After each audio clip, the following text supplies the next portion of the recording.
Rahman drama में बारी को जब से पता चला है कि शादी अलीज़े की है, परीक्षा की नहीं, अब बारी एक बार फिर मेहरबान हो चुका है परीक्षा पर। और परीक्षा घर भी जाएगा और उसकी बहन अलीज़े को मुबारकबाद देने के लिए, और साथ में ये भी कह देगा कि माइयों का सारा खर्चा मेरी तरफ से है। अलीज़े जब ये बात सुनेगी तो बहुत ज़्यादा हैरान होगी और अपनी बहन बारी के जाने के बाद अपनी बहन परीक्षा से कहेगी अलीज़े इस तरह की सारी बातें घर में बॉस आए और इस तरह से खर्चा करे शादी का। फिल्मों और ड्रामों में सुना है, मगर आज तो ये हकीकत देखकर बहुत ज़्यादा हमें हैरत हो रही है। साथ में अलीज़े अपनी बहन प्रीशा से ये भी कहेगी कि मुझे तो कोई ख़ास वजह लगती है बारी सर की इस तरह से हमारे घर में इन्वॉल्वमेंट की।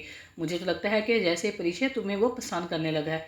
मगर प्रीशा फिर एक पर हंस पड़ेगी और बार अपनी बहन अलीज़े से कहेगी कि इस तरह की बातें फजूल मत करो, मेरे सर पर भी बहुत ज़्यादा जिम्मेदारी है, क्योंकि तुम्हारी शादी के बाद जोबिया को डॉक्टर बनाना, उस पर सारे अखराजात भी अभी मैंने ही फेस करने हैं। इस तरह की मैं इन बातों को बिल्कुल भी बर्दाश्त नहीं कर सकती।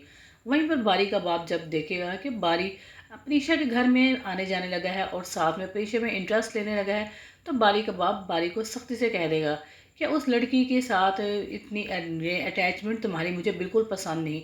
ये बात याद रखना कि वो यहाँ पर सिर्फ एक काम करने वाली है, इससे ज़्यादा कुछ भी नहीं।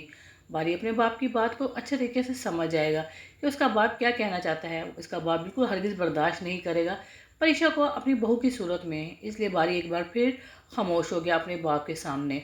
वहीं पर अलीज़े का बाप आलिम, जिसे अच्छे तरीके से पता है उसकी बेटी की शादी होने वाली है, वहीं पर वो अपनी दूसरी बीवी रुमैसा के कहने पर अपनी बेटी की शादी में मदाखलत नहीं कर रहा, यहाँ तक कि वह शादी में भी आने को तैयार नहीं।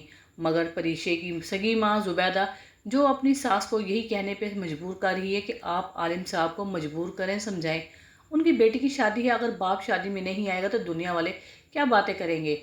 इसीलिए अलीज़े की दादी अपने बेटे आलम को फ़ोन करके कहेगी कि तुमने हर हाल में शादी वाले दिन आना है और शादी में सबसे आगे तुमने ही होना है।